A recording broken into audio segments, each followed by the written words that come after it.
good evening, and welcome to the Psych Call Shop. I'm Aeson Knight, and with me tonight is the Techie with Moses, Techie Jab. How are you, darling? Oh, doing okay. How about you? Oh, rushing around like a wombat. Oh, like a wombat? Yes, it's been Interesting. one of those days. Done an interview, done some readings, You went to the did? You did. evil Walmart. Mm-hmm. Went to the evil Walmart. Mm-hmm. Oh, but we has to. We're in Yes, West Virginia, honey. I know. And not major West Virginia, minor West Virginia. Yeah. Like low case West Virginia. Mm-hmm. Not to be confused with lowercase WVA. That's when you know you're in the backwoods. Yeah. Of course, we live in the backwoods, but we're always everywhere. I guess you were telling me. No, you were telling me a story while I was starting to cook dinner. Okay, Yes. Yes, so it was an interesting day for Linus Tech Tips. This is going to be your tech news starting out the Psychic Coffee Shop. yes. So yeah, very briefly, if you're familiar at all with Linus Tech Tips and Linus Media Group on YouTube, they are a pretty prominent content creator, and they had some fun. In that not really kind of way. I believe Friday, if I'm tracking the timeline right, Friday, Saturday. So yeah, effectively 3 of their channels got hacked. And what was going on with that, and they were really struggling with, is that to get to the heart of the story, is that this all started from an email attachment. Okay. Which is a weird, convoluted story. Your YouTube channels get hacked, and it all starts from an email. And what had happened is one of their team members was reviewing what they thought was a legitimate sponsorship offer. Right. And they went to review the terms and conditions of the offer that was sent as a PDF attachment to the email that had been zipped. Well, that's the more uncommon part, is it was zipped. Mm-hmm. But when they went to open it, it failed. And they went, oh, well, I guess someone screwed up. Right. And went calmly about their day. What actually happened is it ended up running a program in the background that effectively copied the browser sessions that were running on the computer. Right. And not only grabbed like those sessions, but effectively in a way that those could be run on someone else's machine. Right. It also grabbed the session tokens. Now, tokens have been coming up a lot here recently. They have. Yeah, these aren't Bitcoins. Basically what these are, because we had to start talking to clients about this regarding like something with one of the networks and the fact that they were getting sluggish, and that had to do with tokens. Right. Because, and that's a totally separate, totally different issue, but similar technology, same technology actually. Right. So what session tokens do are almost exactly what they sound like. Just like you go to an arcade, you drop a token, you get to play the game for X number of minutes or until a certain point. Browsers work on the same concept. You log into a site, the site gives you a token, your browser a token, and says you're logged in for this amounts of time or until you do one of the following things. Now, for every site, that can be different. And for every app, that can be different. So what basically happens is once you have that token and you can keep providing that token, like your device has that token, it can continue to access whatever you've logged into. Okay. So, if it's a token, in this case for YouTube, you can keep doing things on YouTube like you entered your username and password. So what happened with this was that Linus Tech Tips, the user that was affected, had logged into Linus Tech Tips channels and had that saved as a session or as a session token Right. on their device. The person that hacked them was able to take that information, that token, and continue that session like Right. they were that person. And we're able to go in and delete videos, change the channel name, do all kinds of things on the channel, including streaming. Okay. Yeah, they went live for they were continuously and much to Linus's distress, able to just keep restarting streams as he Right. was taking them down. Right. Because this was as far as Google was concerned, as far as YouTube was concerned, this was a legitimate logged in user, and they could go do whatever they wanted to as far as their access was concerned. Okay. Yeah, this all got made more complicated, mostly because Linus Tech Tips is so big, Okay. or Linus Media Group is so big. Because Linus Media Group has a lot of employees and a lot of them have access to the channels. Right. When you get to that size, you don't just have the one big login. You have lots of authenticated users. Right. So, you have this person at Linus Media Group, that person, this other person, blah, blah, blah, all have their own individual access. Right. And are granted access to those channels. Okay. So, and that was one of the things Linus pointed out, was that this makes that very, very hard, unfortunately, to really track. Right. Because if it had been a single login situation, it would have resolved this very quickly. Right. Instead, they were having to track down which account was the affected account. And what was actually going on, because everything he was doing wasn't really working. It wasn't really working. So it was very interesting. Like this is one of those things that there's a lot of annoyance with the fact that, one, well, as Linus points out, he was able to reach out to Google. They have, because he is a large content creator, right, a personal representative with YouTube that they can work with.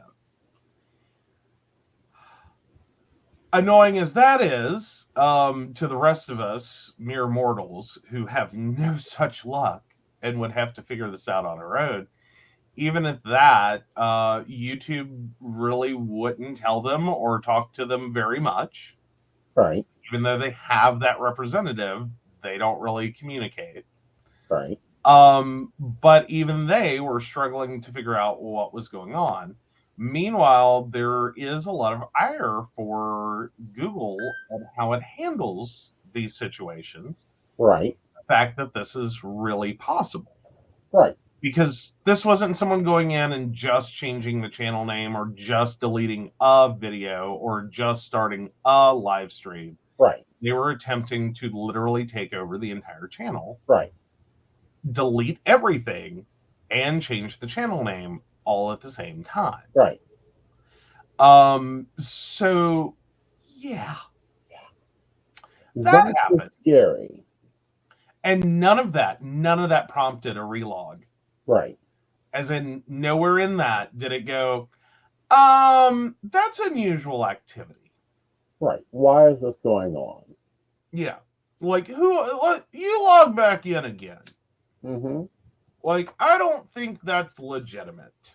Well, what I don't get is every time I go to do something, I've got to log a password. I mean, it's gotten to the point we installed some encryption password. But it's a nightmare when we're setting up or desetting up accounts. To go into this and then to go into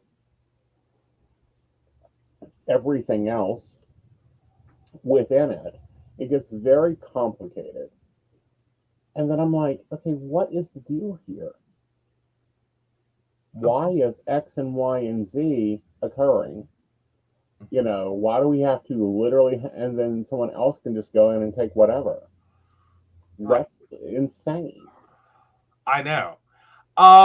Well, and the reality is what they were doing here, it wouldn't have lasted forever. Right, Like, this is one of those things that you have to do and do quickly.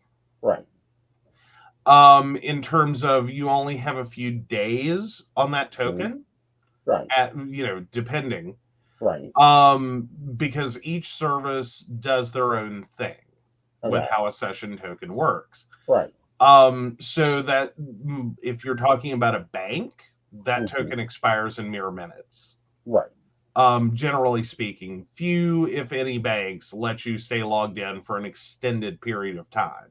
right, They'll let you be on there for a few minutes, but most of you have seen that "Are you still here?" kind of window. right, Do you need more time? Like PayPal does that all the time. right, If any site needed to extend theirs, I think PayPal is one. right. But for other sites, if you're, and especially social media sites, and again, this was a point that Linus made, um, you do have this moment Hmm. where you want to engage your audience, your Right, users, and get them to spend as much time there as humanly possible. right, Like, that's the business, that's the deal. They're a crack dealer, and they're doing everything they can to make your crack access easy as right, possible.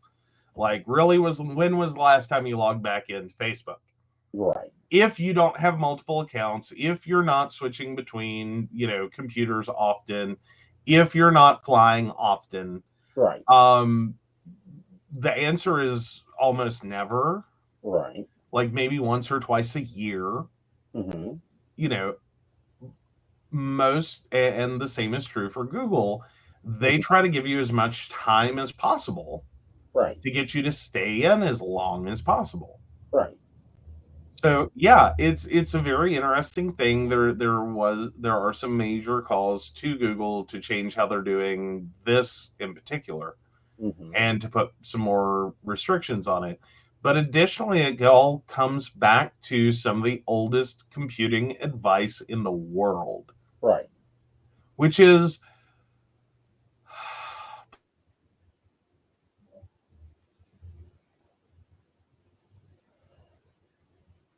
It's difficult. All right. please So be. one of his There we go. phrases. There we go. There we go.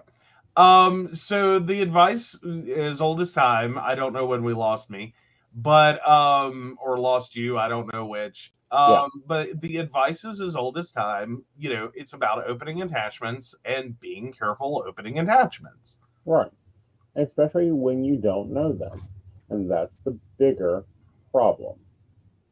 Well, even if you do, Okay. sometimes that's a bigger security threat. Is if you look at an email and it looks like it's coming from someone Right.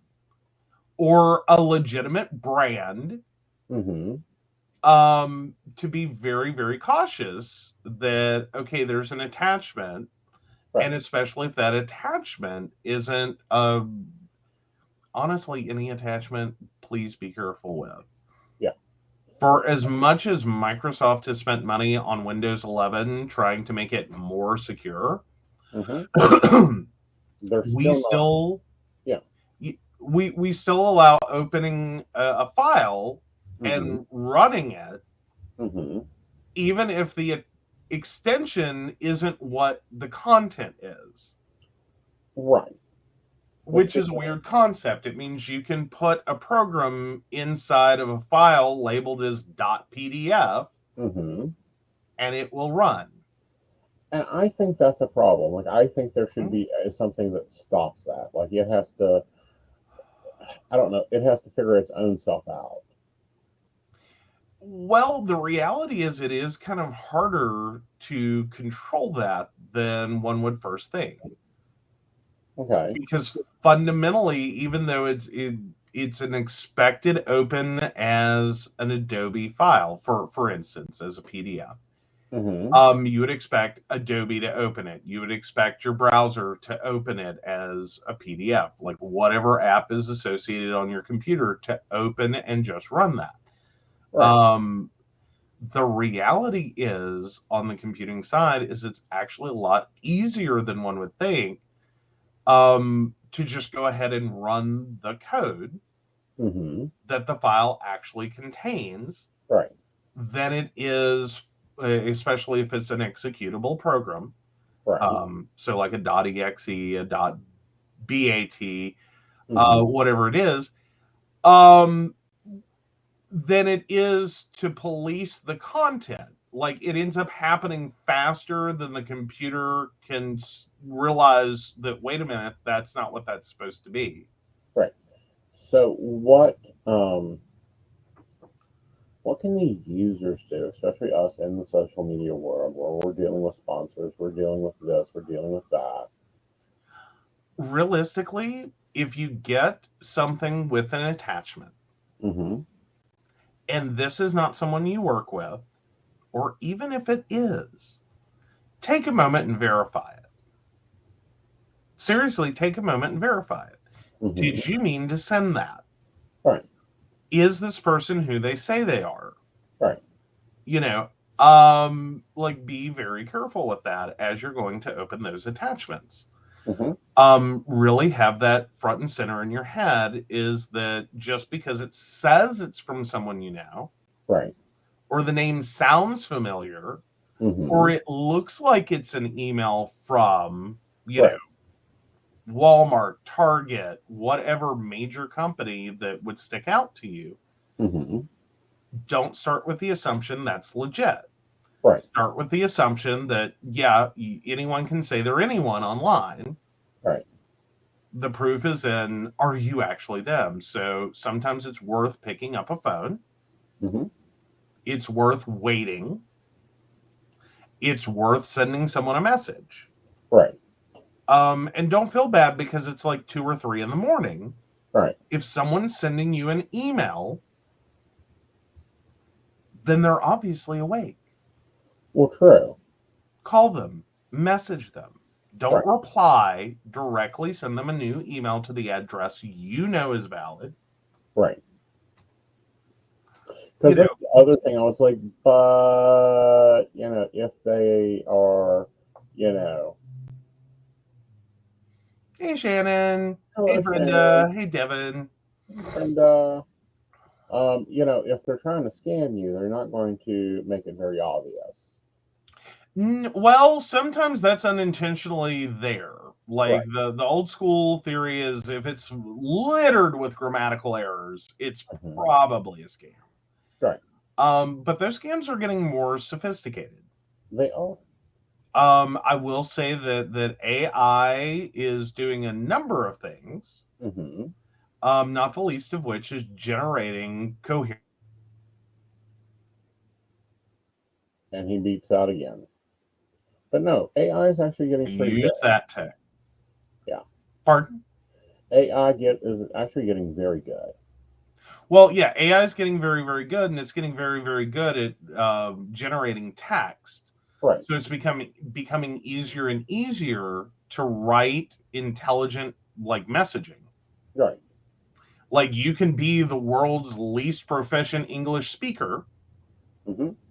plug in, some words into a website, and it will generate a real legitimate, either full document, really, if you pay a little bit of money. And I'm not talking a whole lot of money. I'm talking like a few bucks a month. Right. You can get software very easily, or access to it, that will write legitimate text, Mm-hmm. intelligent, makes sense, purely natural sounding text. Right. So just relying on, okay, it's filled with grammatical errors, Mm-hmm. isn't really, a legit thing anymore. Right. Like, this is the next evolution. So now you really have to start being suspicious of everything. Okay. And when I say that, I mean in terms of like, look at what you're being asked to do Mm-hmm. and look at the situation. Okay. Because again, we go back to the sponsorship. Right. Okay, every business wants money. Like, if we get sponsorship emails, you better believe we are Well, we reading get them. them.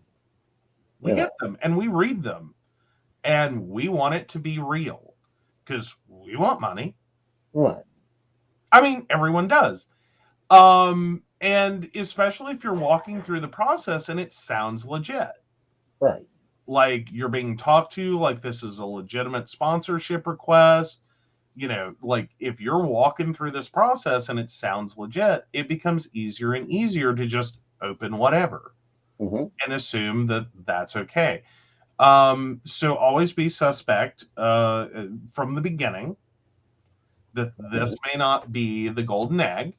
Right. Always be suspect of emails that urge you with fear. Right. Like, if you don't do this, we're going to take something from you. If you don't do this, someone's going to jail or we're going to sue. Right. Always be suspect of emails that are threatening and intimidating in any way. Right. But additionally, if you're going to open attachments, look for suspicious behavior. Right.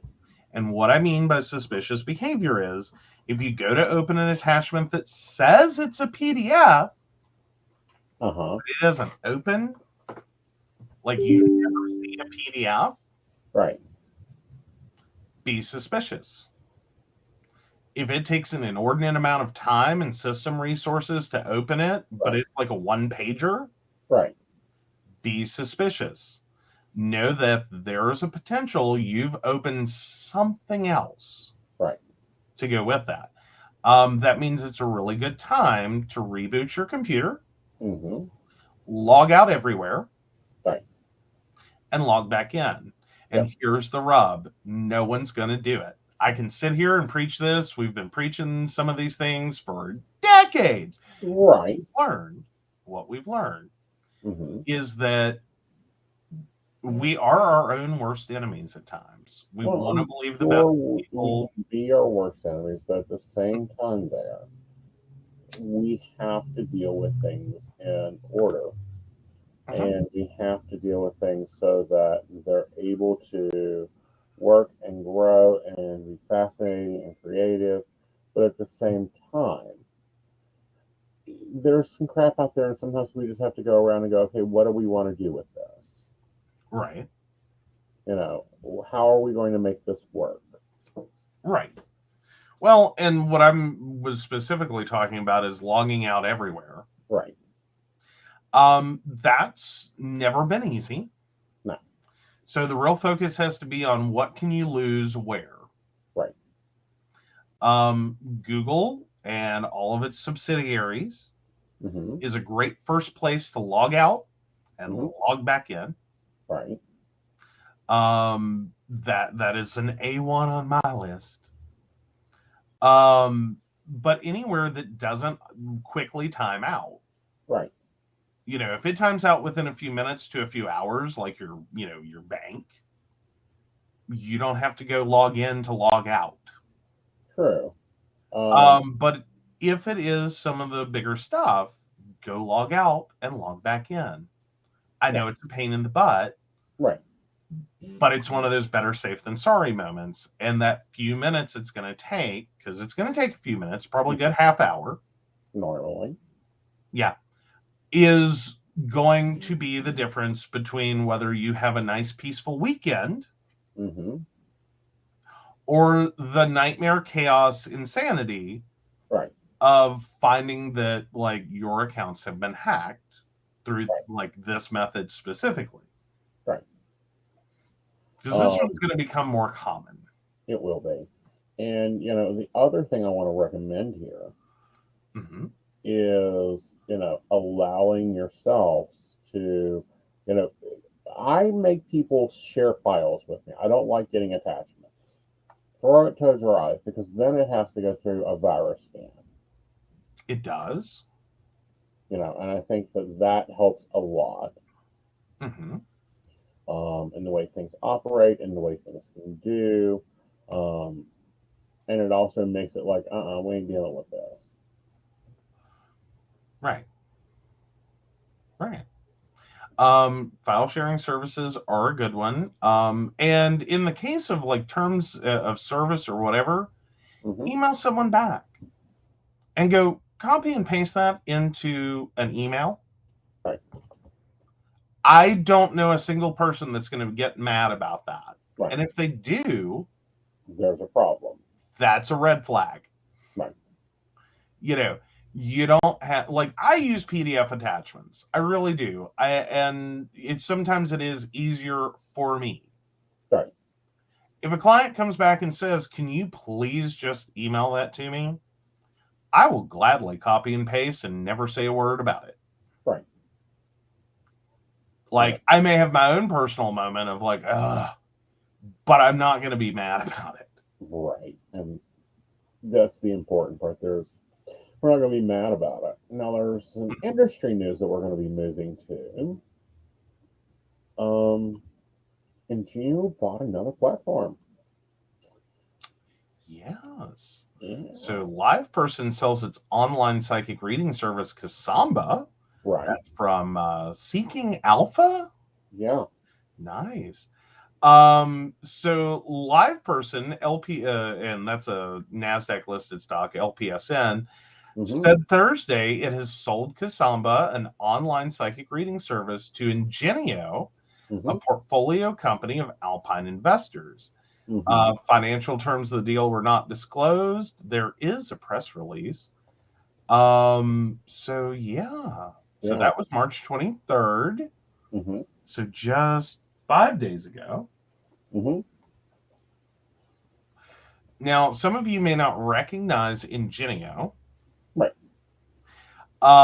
because that is, like it's weird, the Russian nesting doll that companies have sometimes. Right. So Alpine Investors is one big company, Mm-hmm. and that company owns Ingenio, and then Ingenio owns a bunch of other companies, Mm-hmm. one of which is Keen. Yeah. And Keen in modern spiritual. See if, Mhm. see if these names ring a bell here. Fortunica, Keen, Ingenio itself, modern spiritual, zodiac psychic. They're all within the same brand. Yes. Yeah. They are ultimately all owned by the same two companies, which is Alpine Investors through Ingenio. Right. So yeah, I mean, like it's really whittling down It the is. field. It's Like, whittling down, and it's actually kind of spooky but good. mhm, Um, because they will basically, if they have an issue, like, I don't know, a scammer, mhm, they're, the scammer's going to be gone across all these brands. mhm. So I think that's good. Oh yeah. But yeah, they are a massive company, and you can find this just on let's see. I was looking to see because I thought I just saw the list, Hmm. the big list. All the holdings. Yeah, because it's Oh, honey. huge. Oh, what's even worse is the number of patent. Well, yeah, they have 46 different patents. Right. So yeah, there's a like it's a lot. Hmm. Like they've patented things. They've done a lot. Here you go. But yeah, they're Keen, Purple Garden, Purple Ocean, Purple Tides, Bitwine, Psychic Center, Zodiac, Psychus, Psiquicos, Psychus. Yeah. Coco Tarot, Modern Psychics, Live Advice, Therapure, Questico, Vivirsum, Kang, the Yep. Circle, Fortunica, Expert Call, and Cosmica.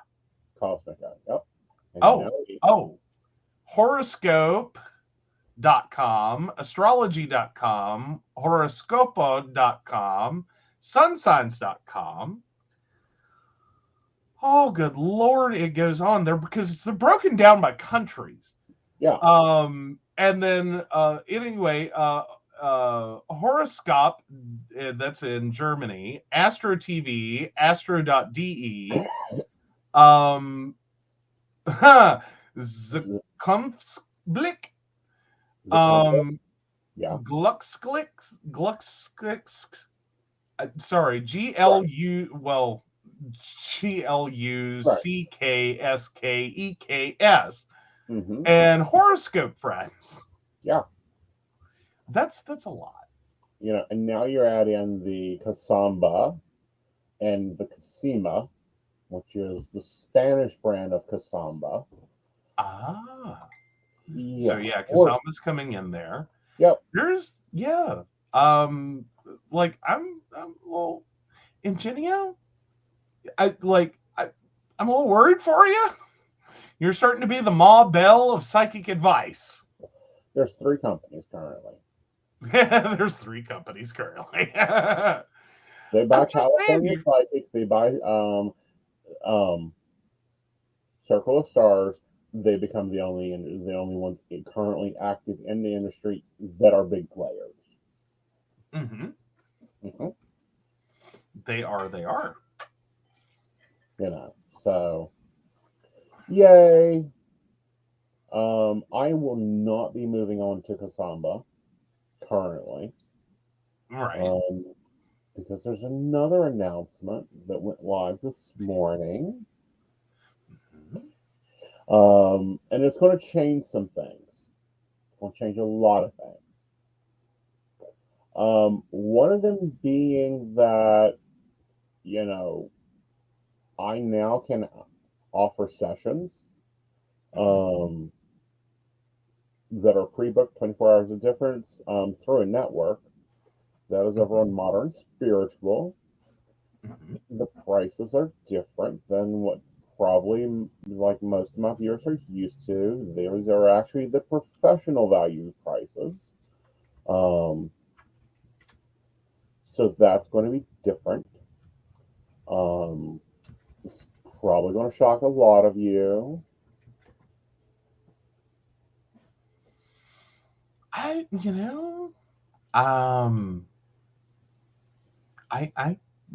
They're like, it's a big price difference. Mm-hmm. Like it is. Yeah. It is. So yeah, but no, they have 45-minute and 30-minute consultations and tarot insights, correct? Yes. There's Yeah. going to be So added an hour and a 15-minute one. oh, nice. Yeah. But these are what I should be charging. And, we're having dichotomy here about what I should do with my private. But it is a different market space. It is. Very different market space. Well, and it's kind of, proof, so to speak, Right. that you have value in this space and that value is a lot higher than some people kind of think it is. Mm-hmm. So yeah, that it looks like they're still getting that up. Right. So yeah, but but you got the confirmation that was happening. Yes. Let me flip over and we'll discuss prices. Mm-hmm. And I was a little shocked when the team came back and go, no, that's a joke. You're not charging that. Like, we will walk out of this contract. And I was like, okay, what am I charging then? And they're like, we'll get back to you. Like, yeah, we're gonna go figure out what that is. Right. So a 30-minute professional session with me is $115. The 45 session is $190.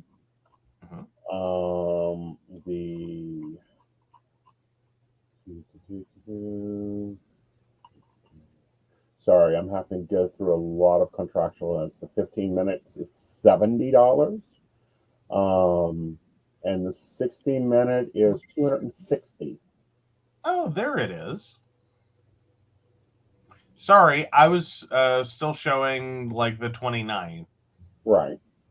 and it didn't have any appointments available. No, you have to book. So yeah, when I You have to yeah, book you're the first one on 24 here. hours in advance. I am one of the first ones on there. They're bringing on others, but we have to go through testing. We have to make sure that all our certs are done, all our paperwork is done. For those that have been in my inner circle, Aeson hasn't been saying a lot. He hasn't been doing a lot, and that's because he's been prepping a lot. Yes. Well, yeah, because it's not an easy thing No, to just take that on.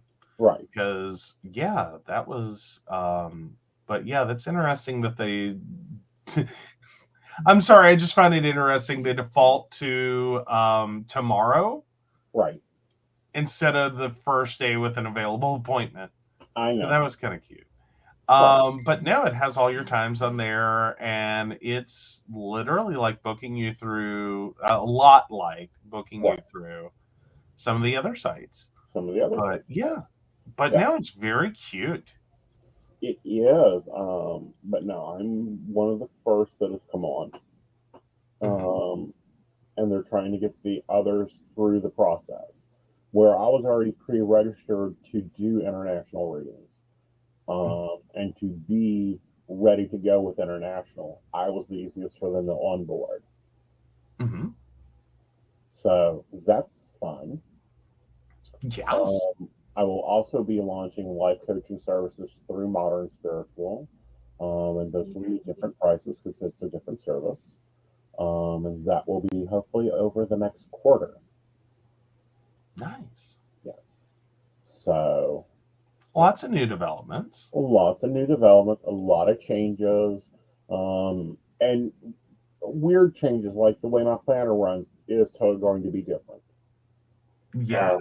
So you guys will see more of what you've not been seeing, but it's going to be a different planner style. And the reason for that is I've contracted not to um, offer the same appointment time on multiple sites. Hmm. Mhm. So that does mean some changes are coming for client appointment availability. Client appointment availability, different things like that. What I find interesting is to have non psychics, non local psychics that are business people look at me and go, no, that's not correct. That's not what you're going to charge. That's not even feasible in your area. Wow. Yeah, like they were appalled when they saw my prices. They're like, no, you're not a penny psychic. So that was nice to get the professional recognition. I'm very happy to be launching this. Um, and I'm very happy to be offering this because they can deal with the larger international customers. Hmm. And it's going to be interesting. It is. And it is exciting. Yeah, it is exciting. It is very exciting to be hitting this level. Mhm. Um, and I've made this statement before, and people do not. Some people have not taken into account when I said, "I'm sorry, I can't do that. I'm sorry, I'm. This is how this is now handled." Um, Yeah. so it is what it is. Noason hasn't gotten a big head. He has gotten a big corporate monster behind him. And a lot of fucking paperwork and a lot of testing and a lot of what's the word I want to look to say? Like accuracy readings, like, you know, not only looking at like client past feedback, but actually having to sit down and go through a British consultation, which is quite different than the American, and then to deal with like the Spanish consultation style is different. Mhm. So yeah, there is now, I am now I'm the first. There will be others coming on. Mhm. that will be doing this, and we'll be working it very closely. Of course, that doesn't mean that I'm abandoning my private clients or my private business. No. No. It just has to morph and change a little. Yes. You know, there'll be some morphing, some changing, some regulational stuff. And they, and they went through my site and said, okay, these are the things you need to change because it doesn't fit your level of expertise. And I'm like, what? And they're like, yeah, it doesn't fit your level of expertise. Okay. Yeah. Kind of interested to hear what was one of them. My pricing, my hours, those things were major problems. There was some areas within where I had edited because they got the full 2-page resume. They went to the site and why is this not listed here? Why is this not updated? Where is your brand stuff at? So it was interesting to get audited. Yeah. Yeah. Oh, so yeah, we'll be making some changes to his site soon. Right.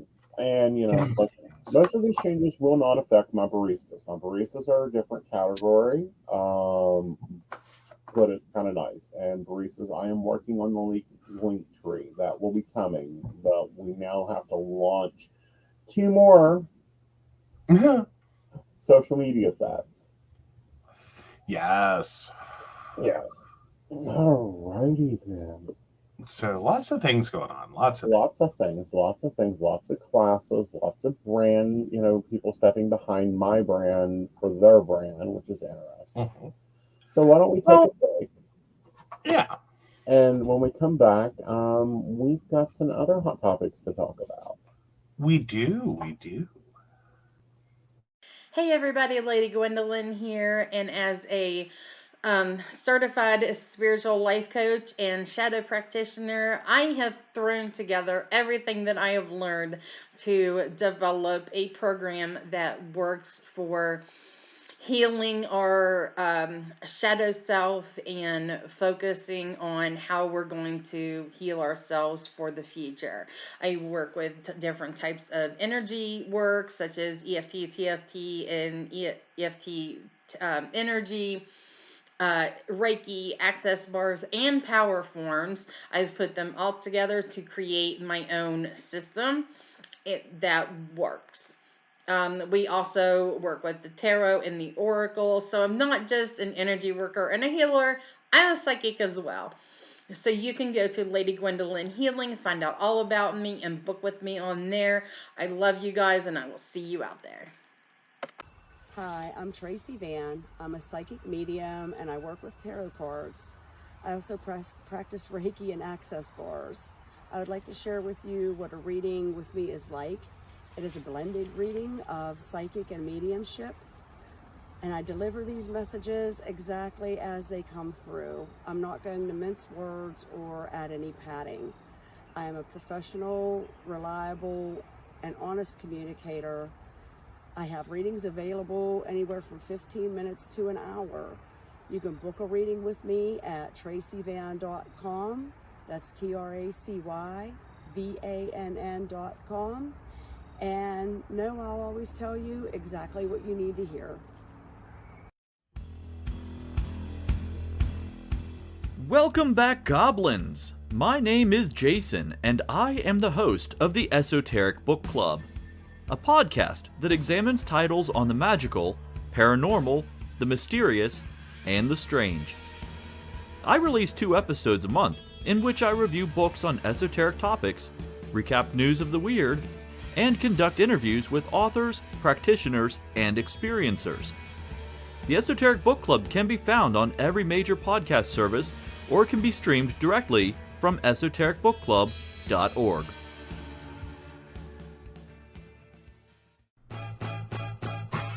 Do you have a cute pet? We know you do. Each week, Tracy Vann chooses from submitted photos a featured reader for her Facebook page and provides a tarot reading. Your adorable pet cat, dog, rabbit, goat, chicken, snake, or more could be her next featured reader. Visit tracyvann.com, TracyVann.com, and click Featured Reader to submit. We look forward to seeing your pet next.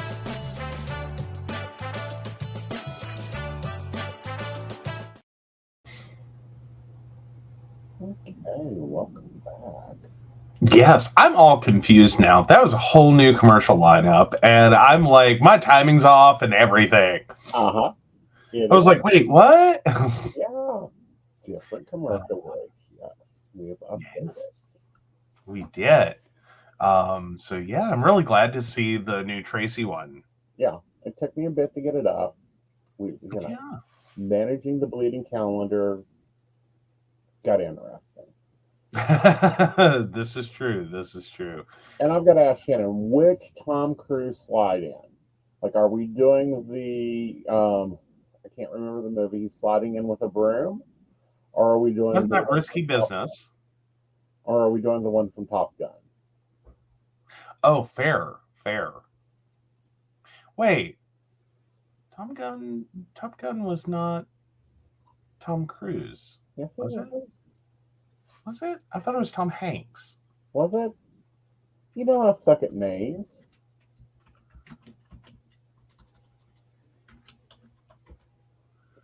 Oh no, that was Tom Cruise. Okay, sorry, I'm having a moment. Okay. Sorry, I've never liked Tom Cruise, so it's kind of hard when you start trying to like throw Tom Cruise movies at me. Well, I just know a few. Yeah, I don't know. He just no, not an actor I really have an appreciation for. Mm-hmm.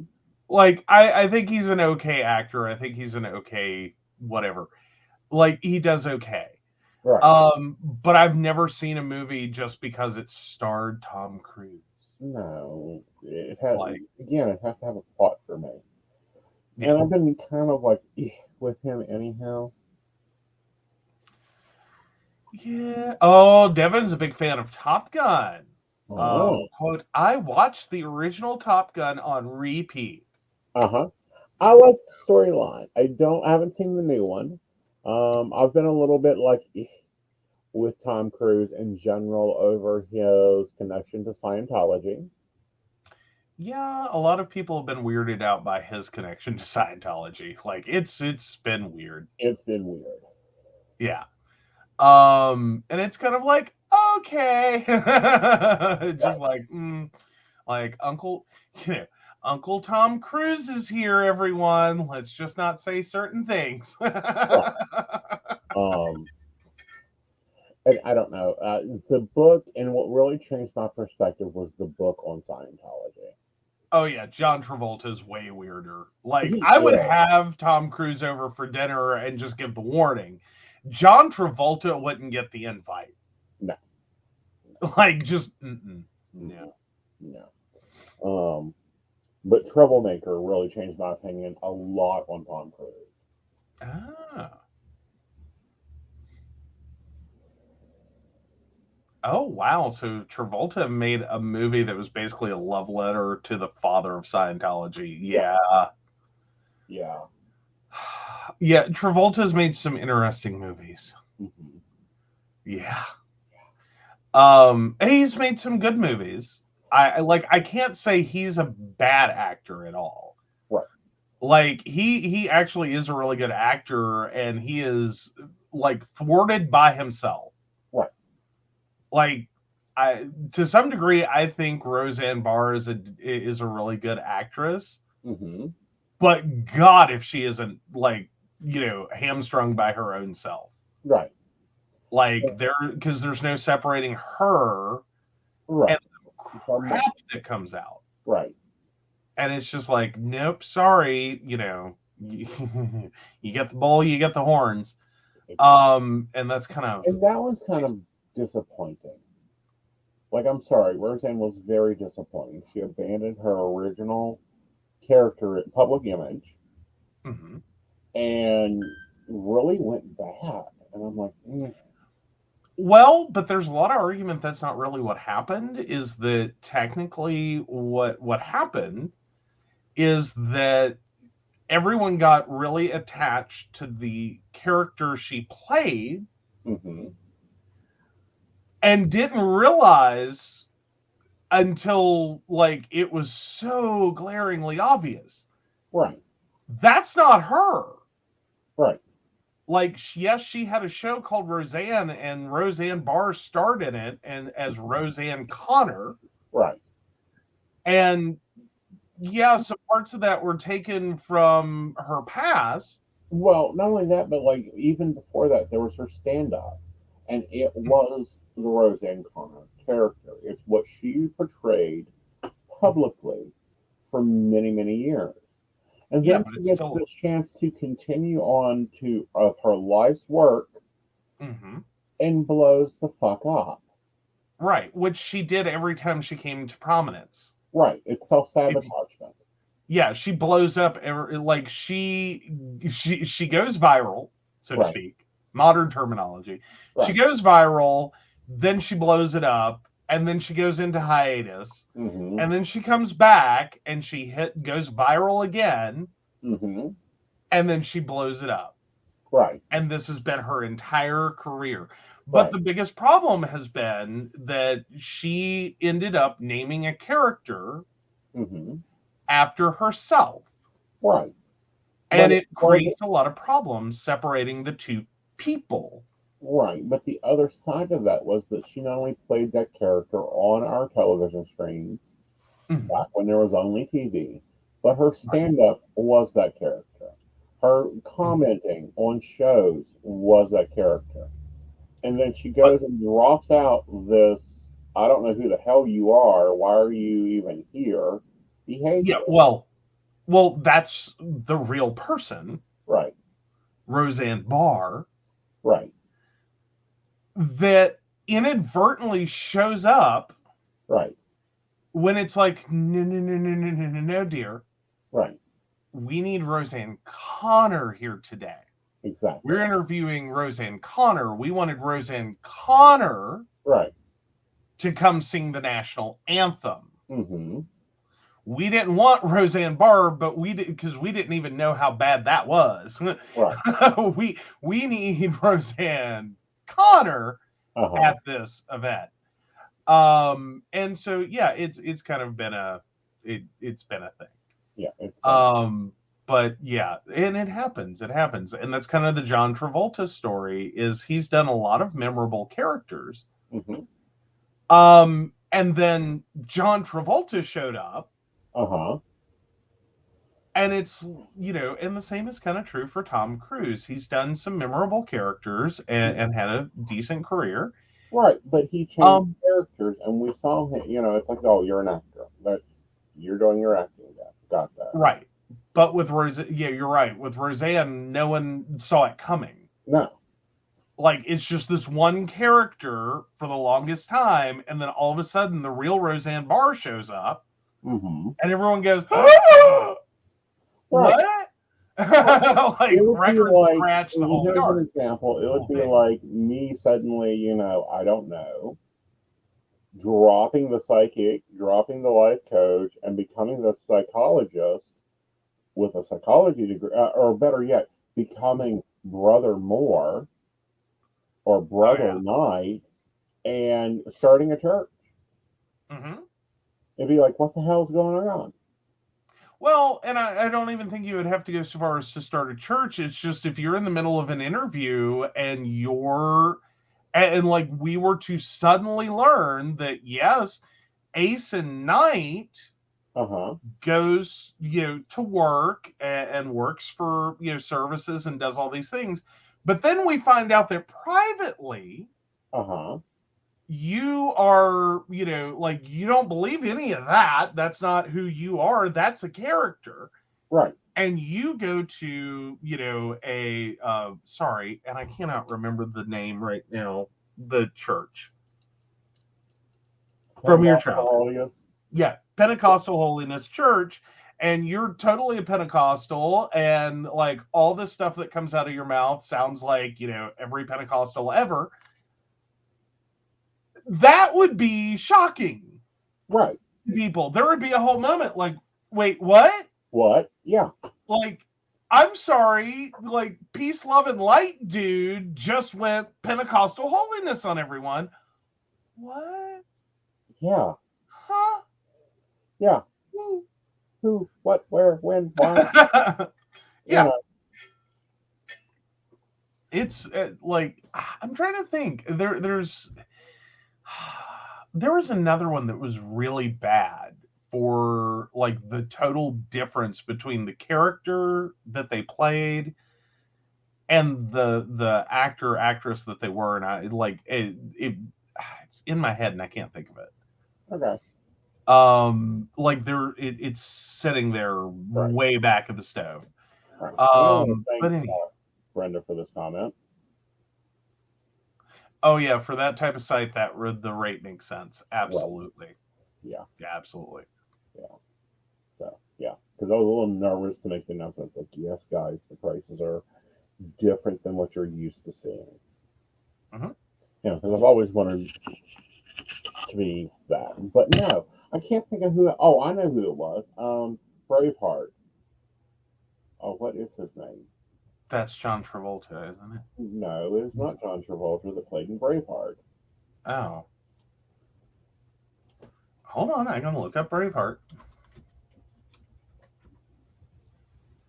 Mel Gibson. That's the other one who totally. Oh God. Like, I don't know Yeah. what got slipped into his cocaine, but it was not good. Yeah, Mel Gibson. Yeah. He's done some things. He has. He's woo. Though again, not one like I'm trying to think career wise. Have I ever been like, I really love this Mel Gibson movie? Braveheart. And I'm trying to think, and I'm like, I don't think I have that. Okay. For me, Like I'm looking through and like I'm looking through his career just to see. No, see, he's one that again is just out of my like genres.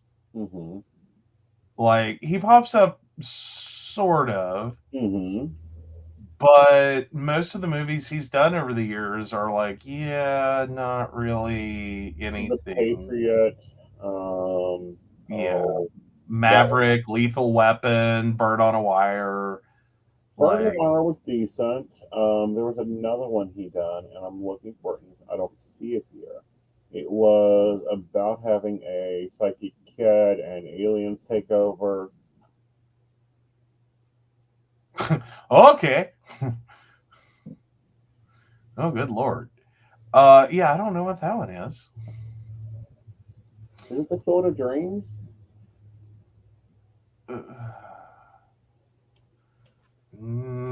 No. That's I don't think so. I'm looking through the cast, but no. Doesn't look like that was Field of Dreams because that starred Kevin Costner.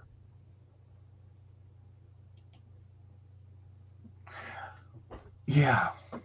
Yeah. But So no. anyhow, Here's another one that's like, could you not just, keep your mouth shut? Be the impressive, sexy one. We like you for your acting skills, not your personality. Don't let that be shown. well, yeah, but even at that, that's still not an actor that I'm like, ooh, wow. Signs was Signs apparently. Signs, yeah. Yeah. I'm trying to remember if I've seen Signs or not. I think I have, but again, I don't think it's one of those movies that stuck with me too well. As in, like, it just didn't really resonate with me. Right. And that's kind of like I have those actors that it's like, yeah, no. Yeah, but not doing anything for me. Right. Like, Yeah, but two actors to put in death. Yes.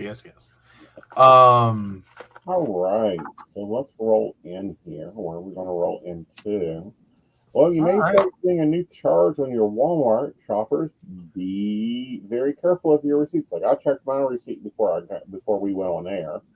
Well, so far this is just New Jersey. I feel like we've talked about this before too. Right.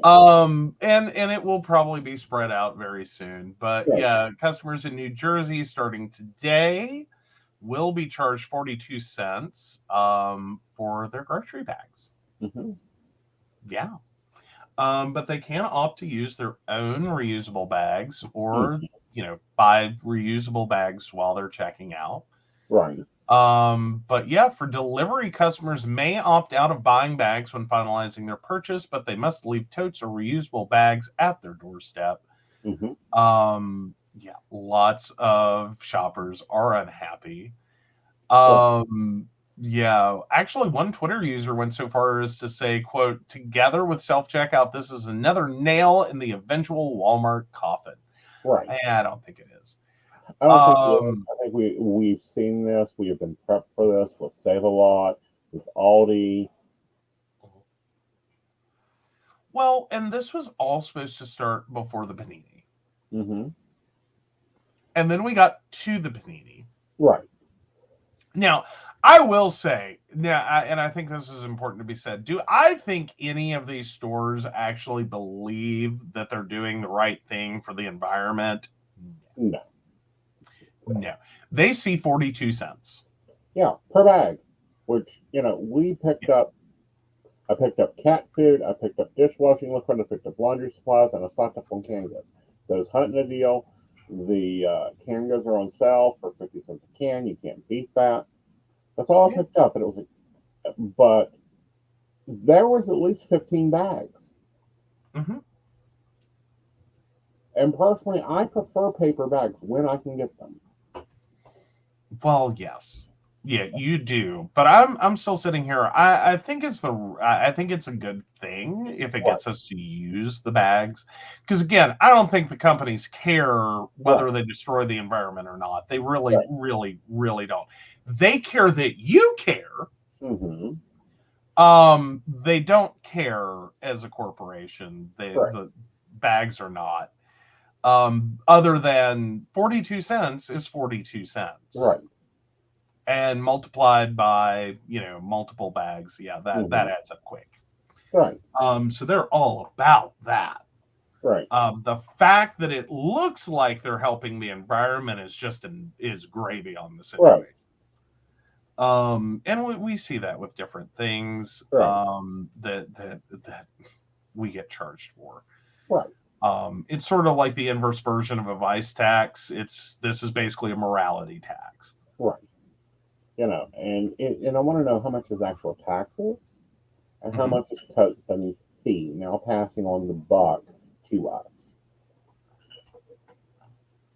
Yeah, I highly doubt Mm-hmm.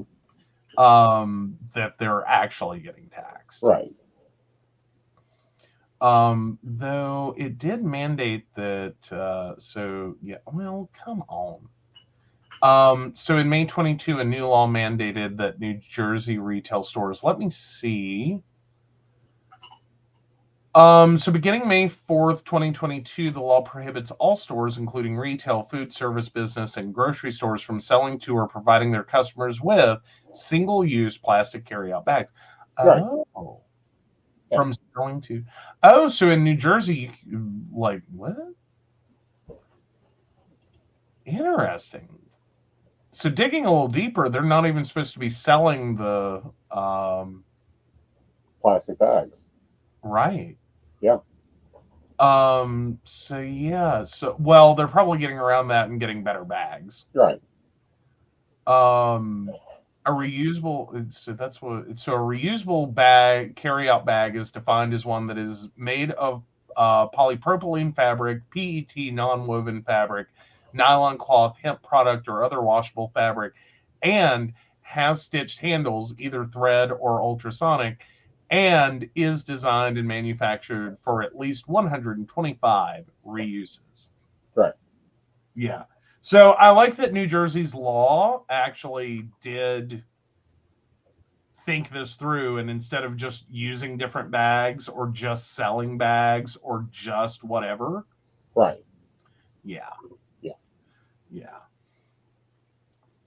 Okay. Let's move into Are You an Asshole? Oh, good deal. I thought you had one more. I think we'll just move on to that. Okay. Yeah. So I had to scroll back up. So am I the asshole for canceling the birthday party I planned to throw for my wife after what she did? Okay. I, male 36, remarried after my late wife passed away. I have a son, 15. My current wife and I have been together for 2 years. She generally has a good relationship with my son, although they tend to have some disagreements from time to time. My son has background in arts that involve wood. He used to help his grandfather with his woodworking and has learned how to make handmade wooden items and use them as gifts. I planned a dinner party for my wife's birthday at a prestigious restaurant. The day before the party, she was cleaning my son's room and saw that he got her for her birthday, and that was a wooden tree with mine, hers, and his name on it. She talked with him and told him while she thought it was a sweet gift, she asked that he didn't bring it to the restaurant and give it to her there. Why? No idea. When my son told me this, I just had to call her out on it. She flat out said that she thought the gift looked ridiculous and she didn't want it to be seen in that prestigious restaurant and in front of her guests. I lost it on her and told her she should be ashamed of herself for saying this when my son was being sincere and thoughtful.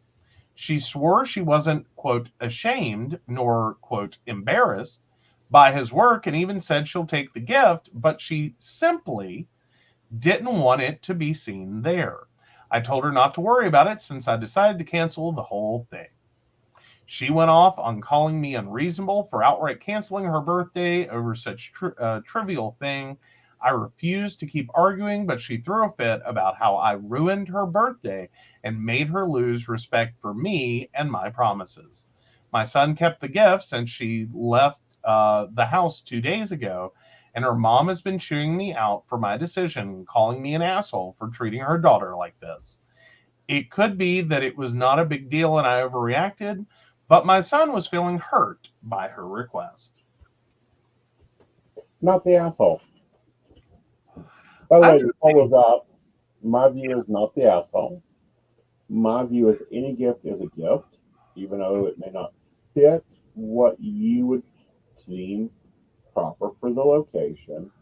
Um, and also, I think that that's just bullshit. like, here's the thing. I think some gifts are inappropriate for some places. Not the asshole, by the way. I think there are occasions where a gift is inappropriate Mm-hmm. for a location. Right. Like if you're in public and you're giving your spouse sex toys, don't do that. No. Don't do that. Find an appropriate gift or just go, I have something for you at home. Or both. Yeah. And what gets me is the spouse has taken time out of his schedule to plan a birthday party, Mm-hmm. which takes a lot of time to do. Yeah.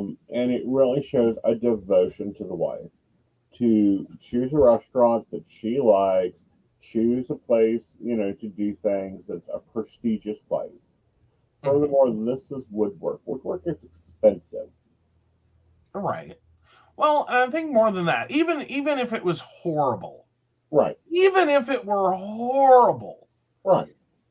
I think it shows a lot that he, did this and it has her name, the father's name, and the son's name Right. carved into it. That he's showing this as part of his family. Right. And see, Like, that's my positioning is, and people think I'm weird. I mm-hmm, prefer homemade gifts. I prefer that you take 2 hours of your time and create something. mm-hmm, I like that. We have, some artwork. We have a lot of homemade stuff. I like that. You know, mm-hmm, everyone knows my planner's a big thing. I love the stickers Joe takes time to create for me. mm-hmm. Like Well, those yeah, are really important to me. But at the same and I time, get that. not everyone loves a homemade gift. Right. But Like, that happens. Some Right. people are just like, gift cards are there for a reason. no, gift card, and this gets me too. Mhm. I would prefer a gift card that is construction paper and colored pencils over something you run to only $1.50 on. No. I don't mean the card. Uh-huh. I mean, in lieu of gift cards or cash, as in gift card to a store or a gift card like a Visa gift card, Uh-huh. in lieu of gift. No. Like, in lieu of your homemade gift. Right. I to some degree, I accept there are people that just will not ever appreciate a homemade gift. Right. And I get that. But at the same time, I don't think you get to, and especially not with someone you live with, Right. expect that you get to react like that to their Right. gift and still get the really Right. nice birthday party. Like, Right. I think he's well And situated I have to a answer. bigger problem here. This child is 15. What in the hell is she doing in his bedroom? Well, yeah, I think that was a little. I don't know. I don't think know at if age that was. 12, it becomes knock at the door, and if you have to call a hazmat control to take care of the room, you call hazmat control to take care of the room. Yeah. Well, and it may not have been so much cleaning the room as because I mean, like here we do sweeps for like glasses and plates Right. and things like that. Or like, hey, I'm getting ready to wash all the towels. Let's make sure all the towels, or like grabbing clothes or putting clothes in that Right. have been laundered. Right. It may not have been a full on like clean the house, clean his room. As Well, much but as the like, same thing, I'm thinking he wouldn't have just left it out easily to be seen. I don't know. Like again, that's where kind of like putting away clothing might have potential. Right. I mean, I could potentially see like a legitimate and honest, oops, I saw that before I should have saw that. Right. If you're putting away clothes in a closet and you see a random towel, Right. or you see a random t-shirt thrown up on a shelf on top of something, I could see having a dumb moment where you just grab the whatever, the towel, the t-shirt, the whatever that was covering it, and you realize that, oh, that's my gift. Yeah. Oops. Yeah. Devin says you don't hurt kids like that. With divorce her. Yeah, divorce. Yeah. I think this probably And is my headed bigger towards problem here is the mother-in-law. What do you got to do with this? Your daughter is in the wrong in so many areas. There's no argument here. Oh, see, no, I can understand that one. Uh-huh. I think there's two different types, like at least, of mother-in-law. Uh-huh. Or at least two categories is the ones that let go and cut the cord at some point, and the ones that don't. Right. Like, you are my baby, you will forever be my baby, and I will go fight all your battles for you at the drop of a hat. Right. And then there's others that are like, well, I think that, like, I can support you and have this moment of, yeah, I think that was a really shitty thing for him to do. Right. But go, that's your battle. Mm-hmm. Did he physically harm you? Okay, he didn't physically harm you. All right, well, that's your battle. You deal with that. Exactly. Like, I may not be a friend of his for that, but, that's not a situation I need to insert myself into. Right. And then there's the other type that it's like, no, they're inserted in every situation. Right. And it's like, yeah, no. Like, and that's a level of, like, adult codependency that, that's a problem. Yeah, that's very much a problem. All right, so the poll is up on Aeson Knight's Facebook, on Aeson Knight's YouTube. Go over there and vote. And let's move into relationship advice. I had trouble choosing because there's a few good ones this week. Oh yeah. But I Oh, think points out real quick. I wanted to put this in as a mother. Shannon points out, as a mother of teenagers, they will leave stuff out without thinking, even if it's a surprise, because they're a bit egomaniacal. No one will dare go into their space. Mommy and daddy, bud. Sorry. uh-huh. Yeah. No, I can understand that. That's what I was saying. I could see really, like, even if he tried. Right. So anyway, moving along. Moving along, let's go over to relationship advice. All right. That's Getting not there. I hadn't seen the link come in, so I got it now. okay. All right, there we go. So I, 27 female, am losing my mind over a 34 male because he constantly ghosts me, doesn't tell me what I did wrong, and reappears after months. Mm-hmm. What do I do? I know him now for more than half my life. He was and still is to me the most handsome and loving man I've ever met. He isn't a bad person, and he's never laid a finger on me.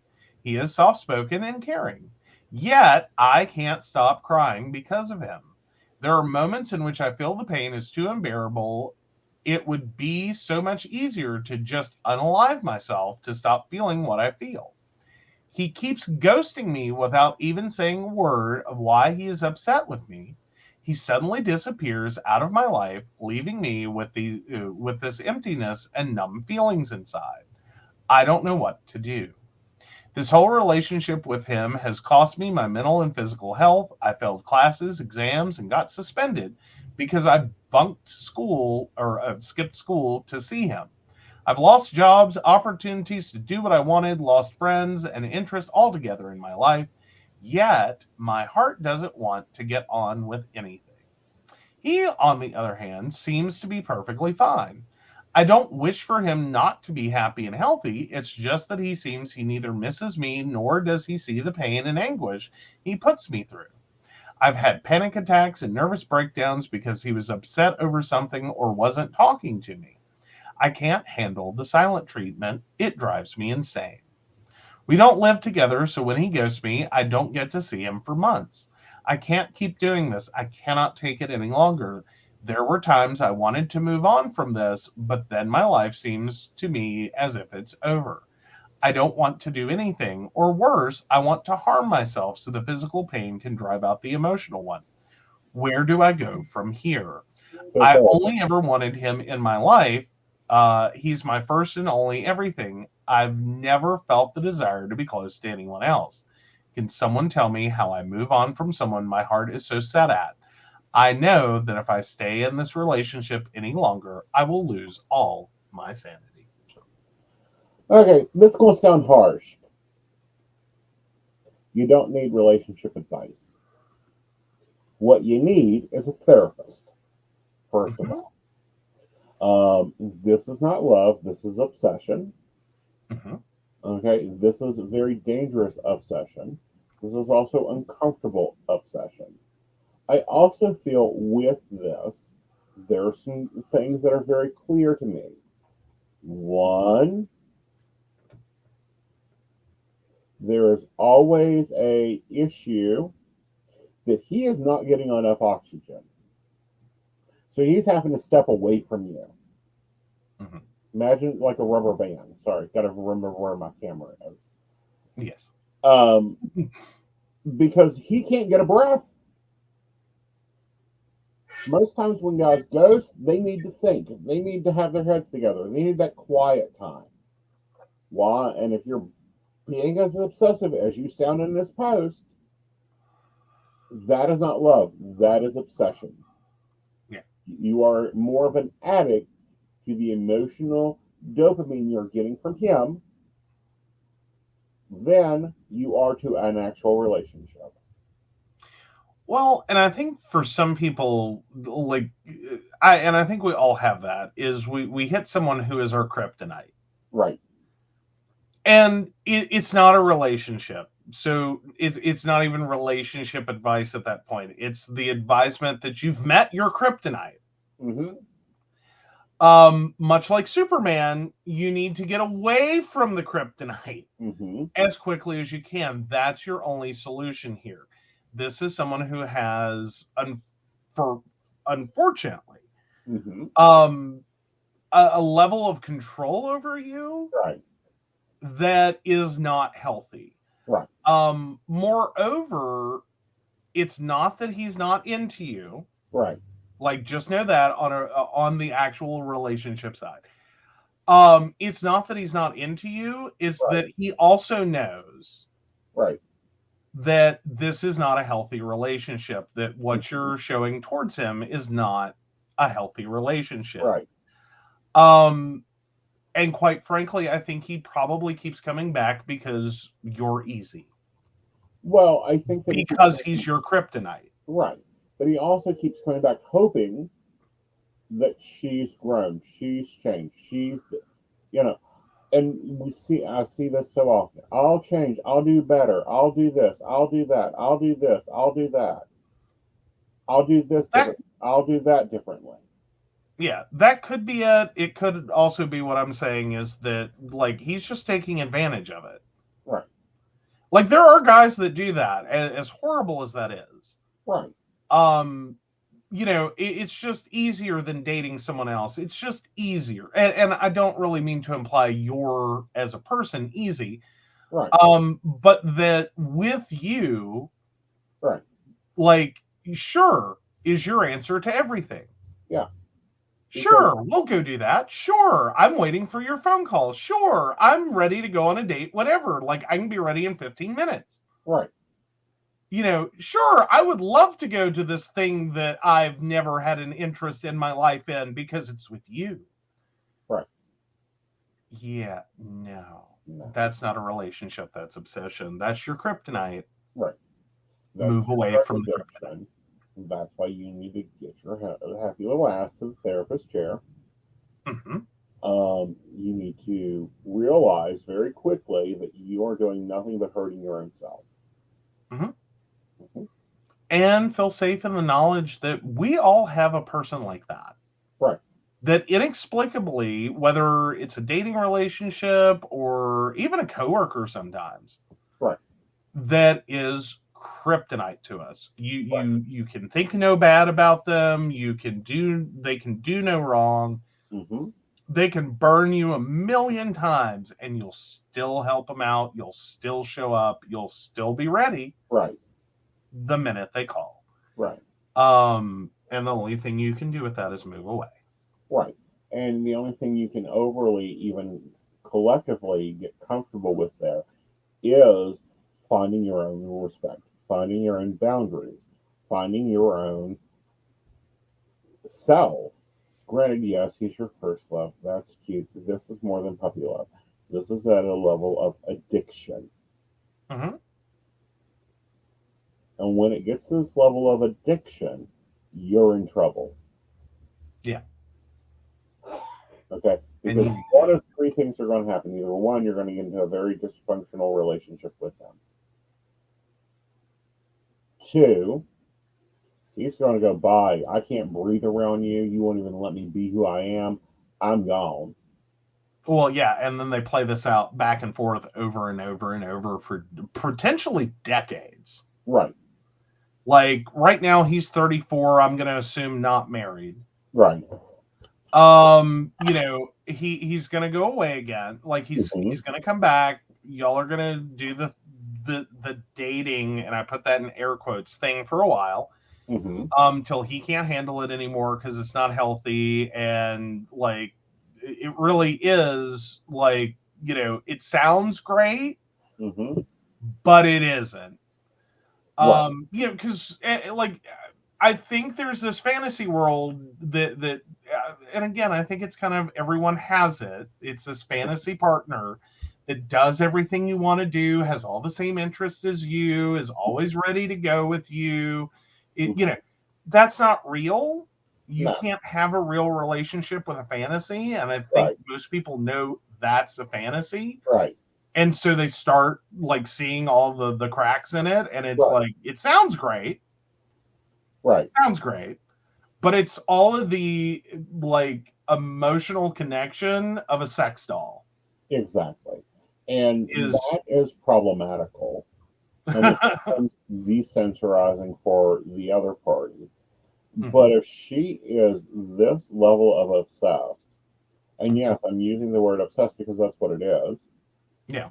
then there's problematical situations here that can get very dangerous for him, dangerous for her, and dangerous for the relationship.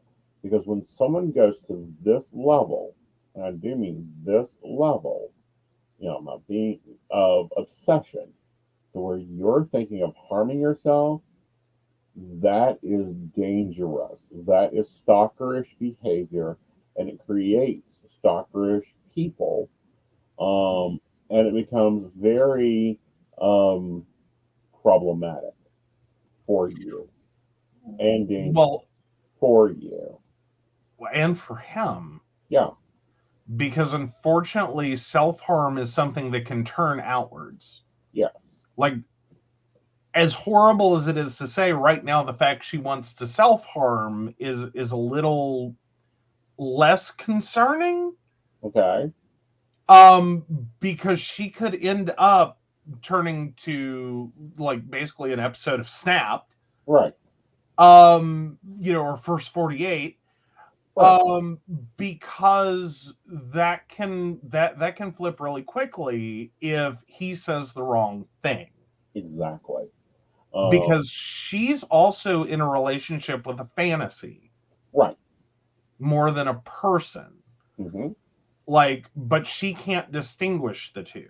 right, He can distinguish them, and and does, and walks away every time it becomes, there's this thing in, like, robotics called the uncanny valley, hmm, and it's the differential point between a real human and an artificial creation.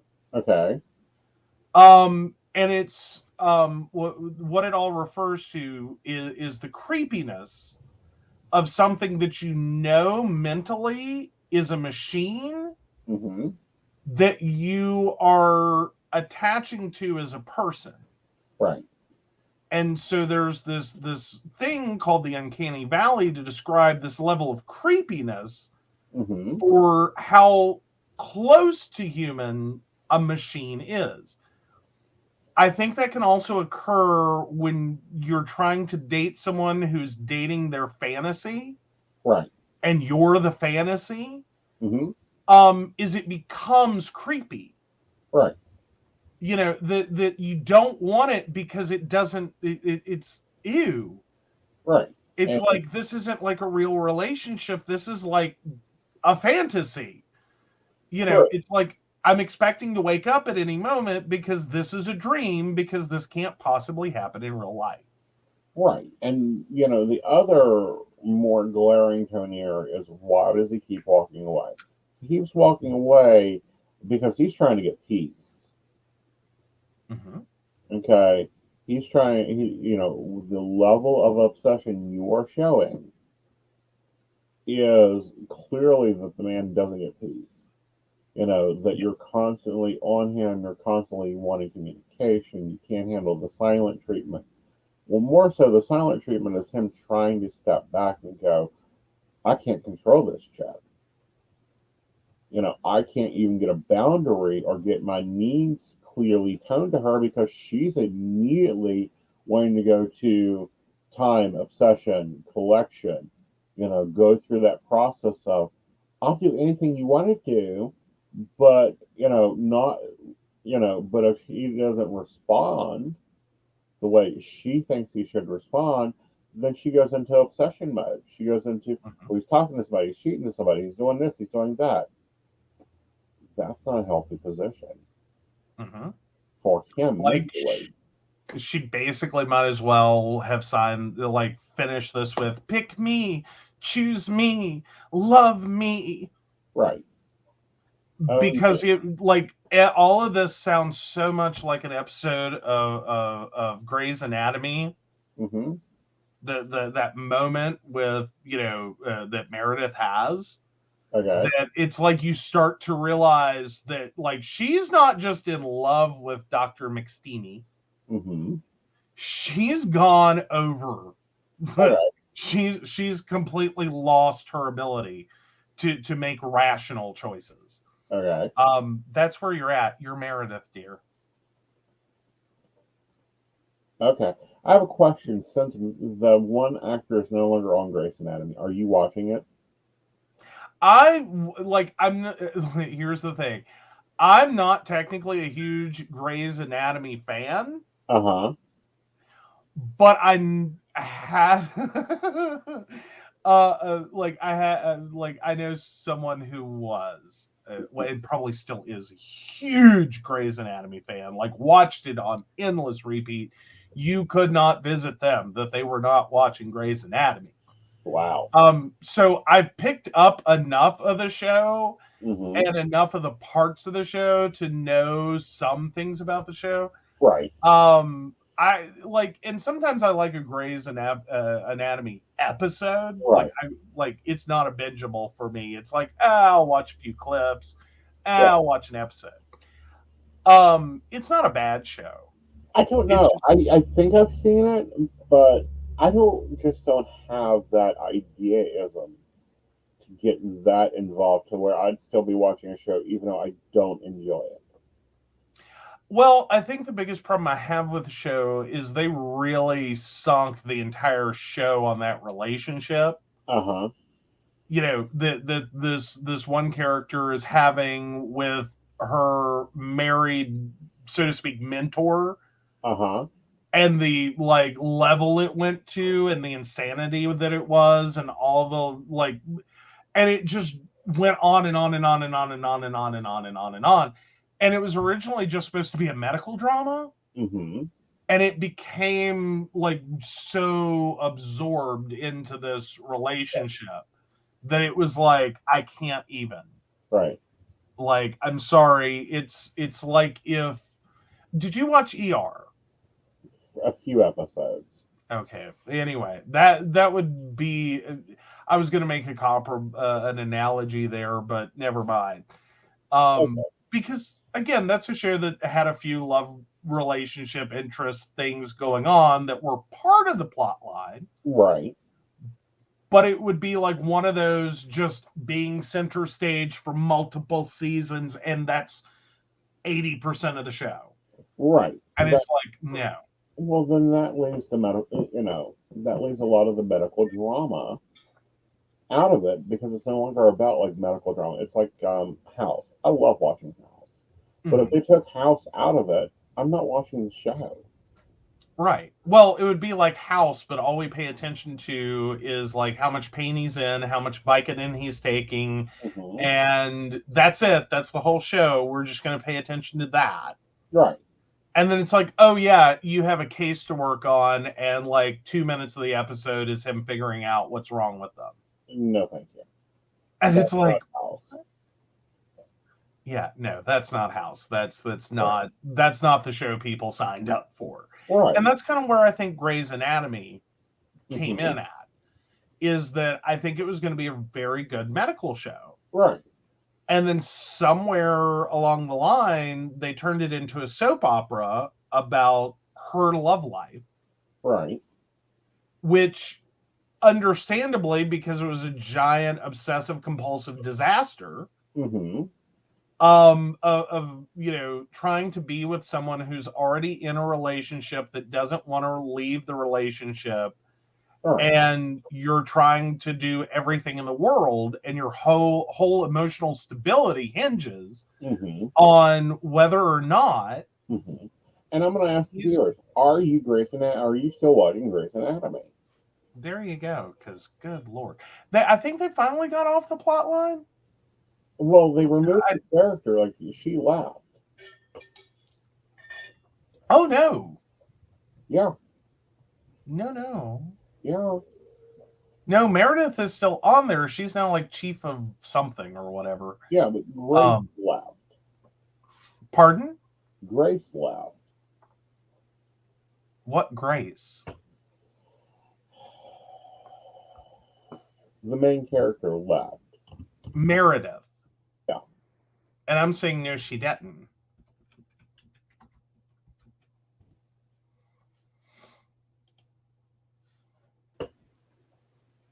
Like, yeah, Meredith Grey is still there. She now, I don't know, runs the hospital or some shit. Like, that's how long this show's been on the air. It actually makes feasible, reasonable sense. Right. Though a little weird that she's now in charge. Here you go. And I think this show's been on for too long. 20 seasons. Yeah, I know. 20 years of Grey's Anatomy. Like, god damn, guys. Well, excuse me. Well, is it seriously 03 that shit started? Yeah. No, 05. So 18 years. The show is old enough to vote. Right. Like, and most of it was a damn soap opera. Right. Here you go. That's what's being reported. Okay. Or maybe she has finally just... Variety confirmed in March 2023 that Grey's Anatomy was renewed for a 20th season by ABC. The magazine also reported Meg Morenis, who is an executive producer on Grey's Anatomy, will replace the series' previous showrunner, Krista Vernoff, after Vernoff's exit at the end of season 29. So that's a production note, not loss of their main character. Right. Actress. Yeah, no, that would, the show totally falls apart at that point. Mm-hmm. I mean, honestly, it's kind of finally gotten on track. Right. Like, and did they not have to kill him off in order to get the show back on track? Like, did they not have to kill... Or, excuse me, Dr. McDreamy is what he is. Right. I always forget. So I'm trying to figure out if he's still in the show. Like, I thought that that's part of the show arc is that he finally died, and it's like, okay, now we can actually have a real show. Right. So I'm trying to look. Because usually... Trying to see. Oh, come on, where did Patrick come? Yes, they killed him off after it looks like season 11. Mm-hmm.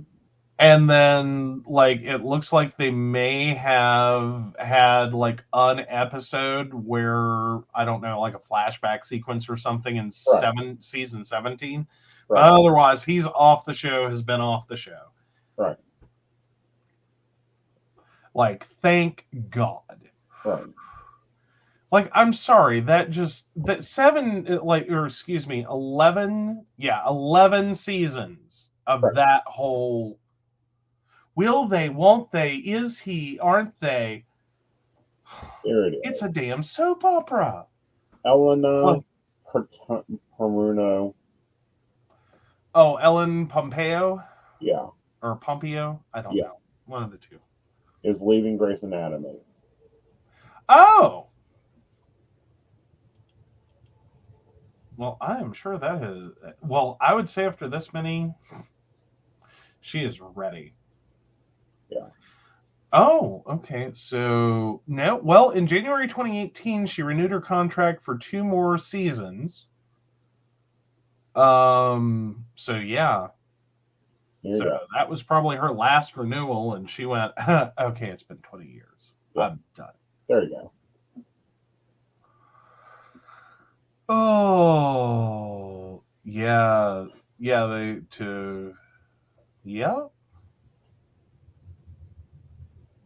Okay, so yes, so star Ellen Pompeo's Meredith Grey said goodbye to Grey Sloan Memorial for her family's move to Boston in the season 19 winter premiere, I'll Follow the Sun, and that was February 23rd of this year. Right. So, yeah. Oh, thank God. Right. I'm sorry, it's just one of those shows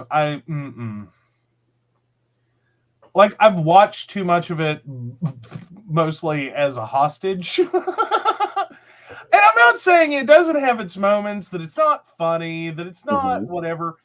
But if like it's rare that I'm like, you know what my day needs? Some Grey's Grey's Anatomy. Anatomy. No, I'm more likely to say, you know what my day needs. If I'm in the mood for medical dramas, I prefer like oh, what is it?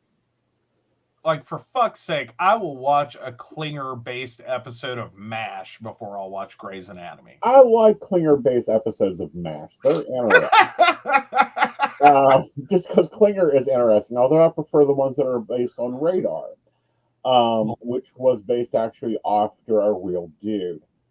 Mhm. Oh, what is it? It's not ER. It's not ER. It's Chicago Hope, no. It's not. It's more along the lines. Saint Elsewhere. Lord no. But come on, my TV knowledge is pretty interesting. Oh, even Brenda's getting in on, hey, don't be mean to Klinger. Right. I'm not being mean to Klinger. I'm just going, that was a character they didn't give a lot of depth and was just like cross-dressing comic relief. Right. And I will still watch that. Saving Hope. No, sent me to the ER. X sent me to the ER. Z sent me to the ER. Oh. If I'm in the mood for medical drama, that's what I'm watching. Yeah, that sounds like TLC. It is. And it's funny. And it's interesting to watch some of the weird shit that happens. And then the other one is, oh God, the coroner, all the autopsies. Oh, yeah. There's a few of those. Yeah. The Forensic Files. No, it's not Forensic Files. That I don't like. I like Forensic Files. I don't like 48. This is Dr. Somebody Another. Oh, I don't. I know it's one of the shows I've banned from Sleepy Time. Yeah.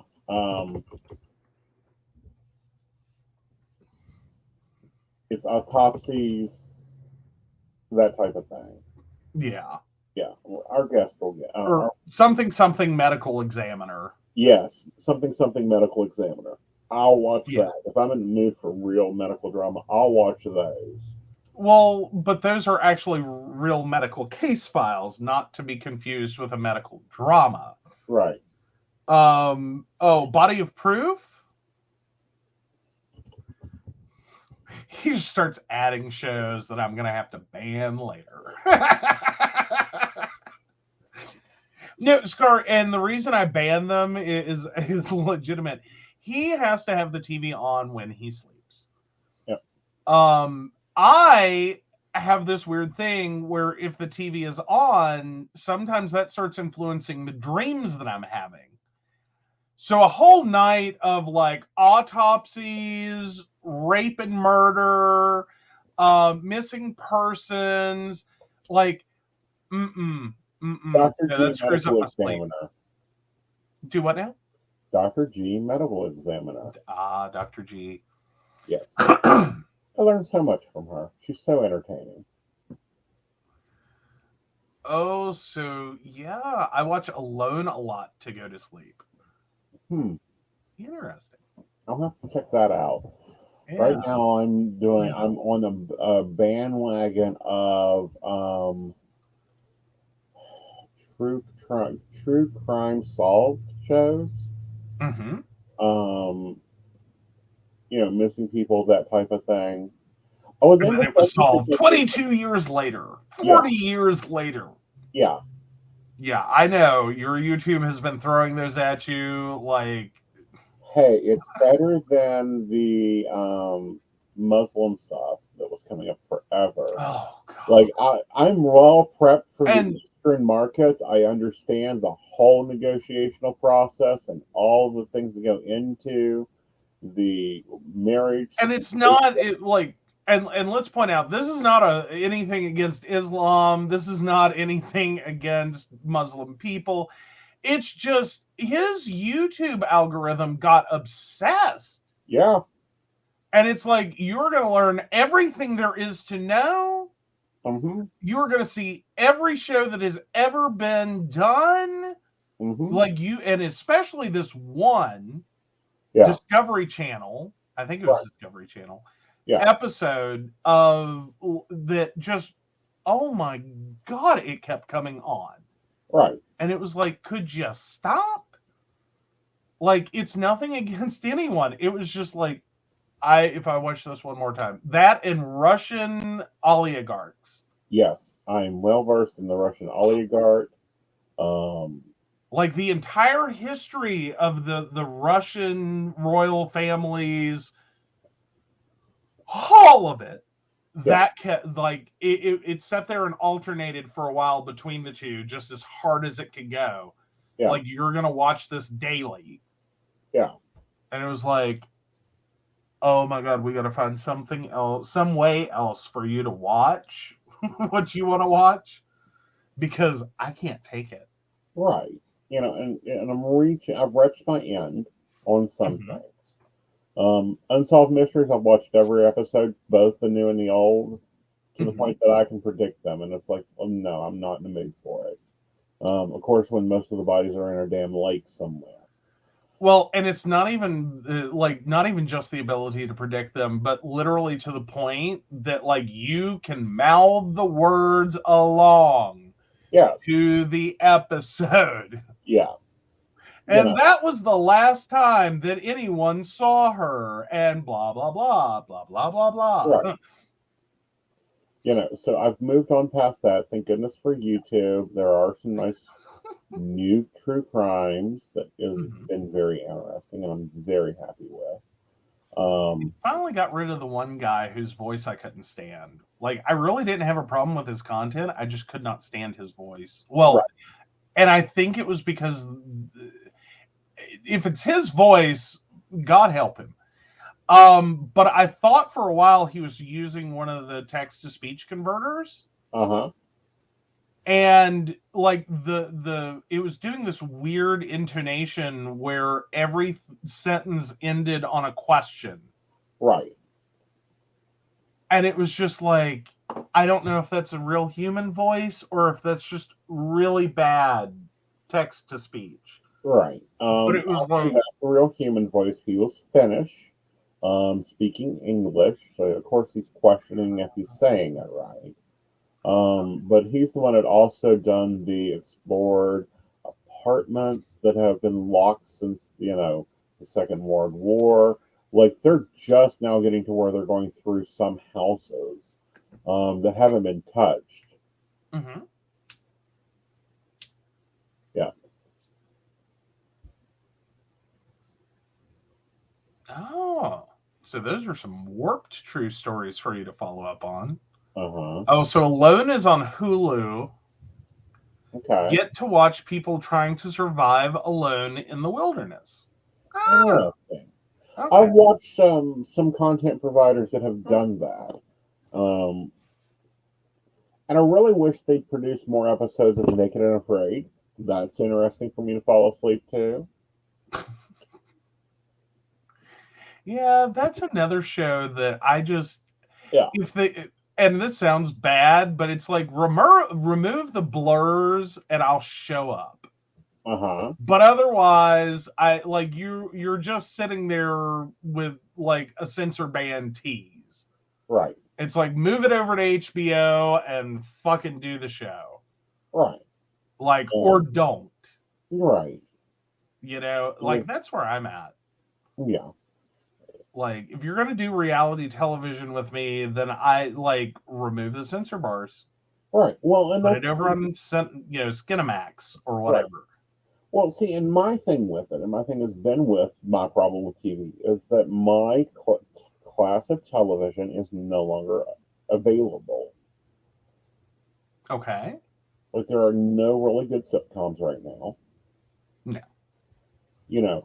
I watch the tube when I want to either A, learn something, B, escape, and there's no escapism anymore to television because most of the programming, and this is why we also don't have cable, is reality-based TV, and it's like, I don't, I see the Kardashians' life every day, all the time. Mhm. There is no like MASH or Friends or really dramatical, well-performed art form that you can just get lost in. I think there are, but I think that as like the general global populations moved away from like standard broadcast television, Right. that's now all been developed for streaming. Mm-hmm. Like, and there are some really good shows that are coming out. But it's not really quite the same. Like the Right. sitcom era, like because sitcom situational comedy, Right. no, like we killed that. Like Mm-hmm. that was a horse that we beat to death between I don't know, the 60s and the year like 2005. Right. Like we binged for decades on sitcoms Right. to the point that most people can't even handle watching one. See, and I can sit there and get lost in them. Like old episodes of Ellen, Mm-hmm. I'm there. Friends, I'm there. No, Now, no, Eureka, another one that was really good that I would that's like a good one. I would like to see more of. Like, I think that would have been great. SG Stargate Universe, they need Yeah. to pick that up. By now, he should have already covered that gap, and let's see what really happens. Well, but here's the thing. Like Stargate had so many seasons. I think we Uh-huh. were all done with. Like it was the one time sci-fi held on to a show. Mm-hmm. Because like now, granted, sci-fi is not as bad as ABC. Mm-hmm. Though sometimes it's worse. Right. But sci-fi has this bad thing of making a show a hit with their Right. viewers, Right. and then realizing the production costs are too damn high. Mm-hmm. Because sci-fi has always been too cheap to make good television. True. Because every time they do it, they screw it up. Yeah, Oh Stargate no, I Universe was don't awesome. I was so like. upset at them when they pulled an ABC. Well, yeah, a little bit. Well, they didn't quite pull an ABC exactly. Now, Stargate pulled that with a couple of shows. Right. I think Firefly being the biggest one that most people are still pissed about. Yes, we are.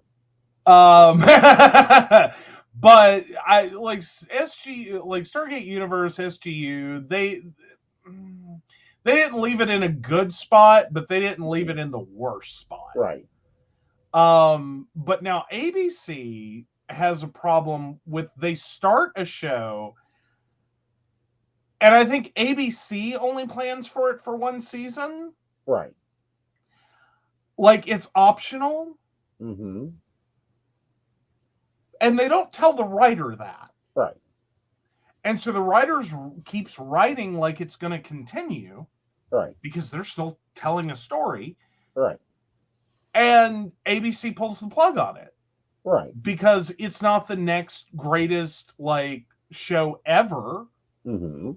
You know what I mean? Like it's good quality programming, but it's not going to beat out whatever the number one is. Like Right. ABC cannot handle not having a number one show. And so everything they create, they build to make it a number one show. It isn't a number one show, and they cancel it.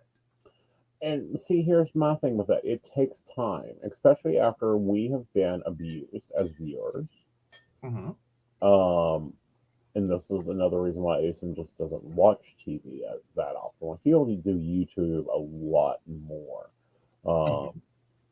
And I do really interesting for me YouTube. I don't think other people like a lot of the YouTube I watch because it doesn't fit my demographic.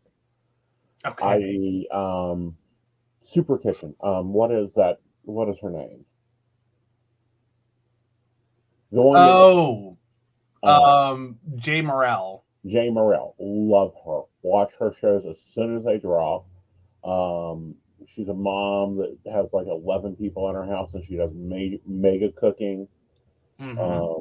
home education, different stuff like that. I'm into her. She turned a, what was it, 2-car garage into a kitchen. Yes. And it is practically industrial. Yeah, no, not really. I mean, it's still a kitchen. A normal size kitchen. She has a normal stove. She has a normal, well, she doesn't have a normal refrigerator. I'll give you that. No.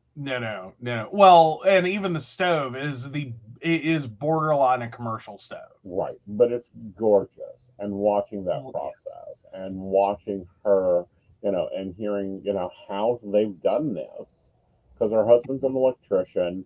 She was a nurse. And then she started a homeschooling business and sold it. I like watching her. She's entertaining as heck. I love enjoying her. Emily D. Baker hits Aeson's YouTube very often, although I can't watch her to go to sleep. That is the only drawback. Nope. Cannot watch. No one can watch that and fall asleep. No, it's too interesting. Whether it's interesting or not, she just does not have a put you to sleep voice. She has a wake up and pay the fuck attention. Yes. Voice. Would be great in the classroom. And these are the type of shows that I would like to see on national television. Mm-hmm. Something that is real and original and different and able to really hold your attention. And personable. And I think we've lost that. I don't think we've seen that since the bad episodes of Frasier. Okay. I don't know. I think television has had a problem for a while. Right. I think it's getting better, especially, and I will give total credit to streaming services for reinvigorating the television format. Right. The TV series format. Right. Because they are working outside this, network box. Right. Well, it's like that one series that you started watching.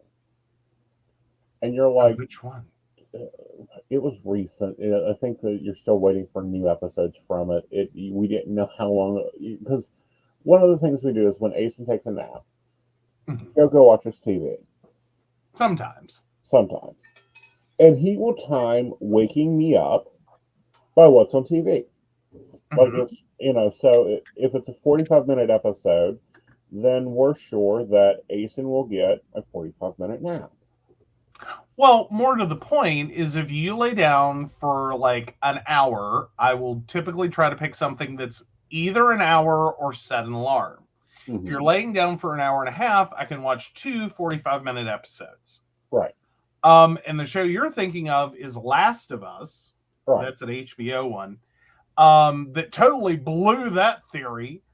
Yeah. Because that's a show that's actually stepped out of the 1-hour format box. Mm-hmm.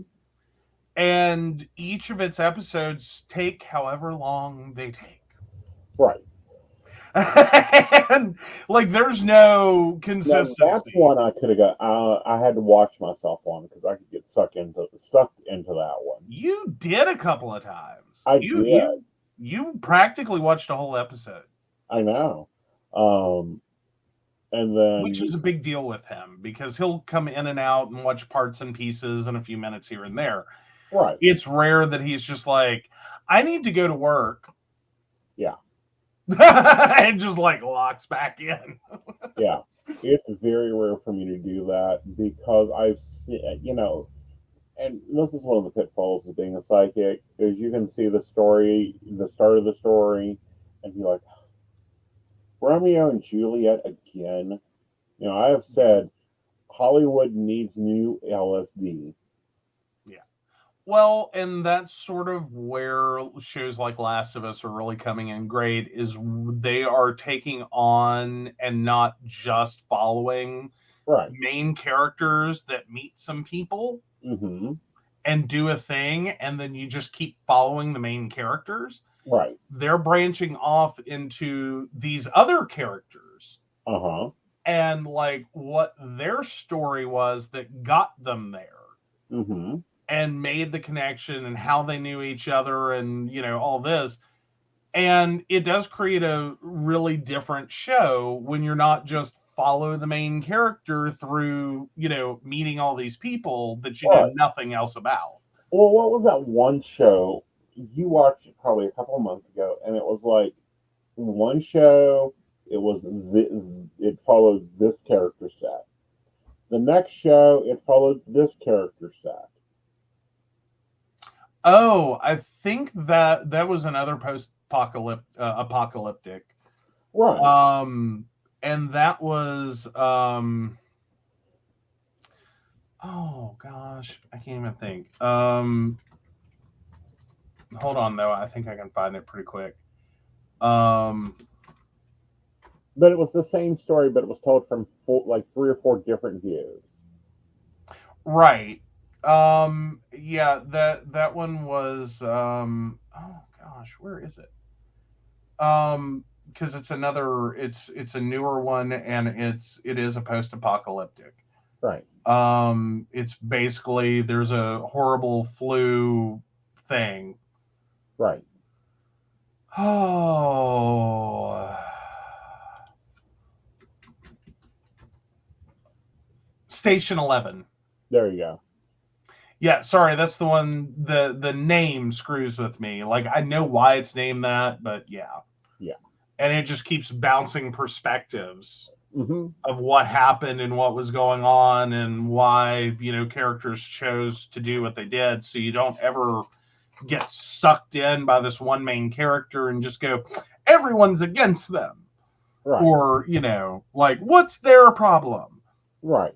The reason I found that one interesting because it was the same story, but it was told by different people, and that one got creative. That one got very. I had to be careful because that's another one that it's like, if I had a different life, I would sit and watch this. Yeah, well. Yeah, but that's what I'm talking about. They no longer have a lot of that on standard television. They don't. They don't have creative sitcoms anymore. They don't have creative shows anymore that are not something that I can go and watch I Love Lucy and go, oh, and I can go and watch, this other show, and it's the same plot line. It's like someone get them some new LSD. Yeah. Well, that's sort of what they've done. And really, I think that started, me personally, I think that started with Do Androids Dream excuse me, I think it started with Electric Sheep. I think that's the show. Sorry, it's based on Philip K. Dick. They made a TV version. I want to make sure I get that right because it actually is worth watching. Electric Dreams, excuse me. Yeah, Electric Dreams. That's a sci-fi anthology series, and each episode standalone, and it's a Philip K. Dick story. Okay. And that to me is when, like, I think we started, and that was all the way back to 2017, 2018. And they haven't added to it. It just is. Like, they didn't continue. Right. But each of the whole thing felt whole and complete. Like, you didn't leave it and go, but I want to know more, or what about next season? Right. Like, you got to have the experience, and then, okay, I'm good. Right. And it's like the American Horror Stories, which I haven't watched all of them, but that's another reason why I enjoy it. That's the style of sitcom I like, or the style of show I like. Well, guys, I think we've reached the end. Let's go check our poll and see, who won the asshole award. And no, the husband is not the asshole. Yay! Yay. Good deal, good deal. All right, guys, we hope you enjoyed the night show. Yes, we went a little longer. We're going to be getting a better intro. And you guys will see me again on Thursday on Coffee and Tea. Now, Lady Gwendolyn will be in tomorrow night with another show. Yeah, with she has divination night for this Wednesday and next Wednesday. Yes. And then divination night ends. We know you're sad because there really is a great opportunity to see some different readers and different divination styles and really dig into those and the people that do them. Right. But yeah, so there's 2 more of those. Right. We only have 1 scheduled so far, and that's because Facebook's been giving us glitches, and I finally realized that even though they gave us the ability to schedule stuff out like forever in advance, Facebook still doesn't like when you do it. No, that's why we've been really weekly scheduling. But we're going to be playing with the little things there. All right, guys. Let's thank our Patreons. They're the ones that make this show possible. They make a lot of the stuff on the studio possible, and they help us do a lot. Yeah, so of course we want to thank Beverly Walker, Mika G, Kathy, Mary Winfield, Brenda, Shannon C, Shannon D, Lady Gwendolyn, Charles Shaw, Dottie the Psychic, Tracy Van, Caitlin Bell, and Devin. If you'd like to learn more about us, the show, or how you too can become a Patreon sponsor and receive all the wonderful benefits our baristas receive, please visit us at pcsbnetwork.com. All right, guys. Night. Bye. Night.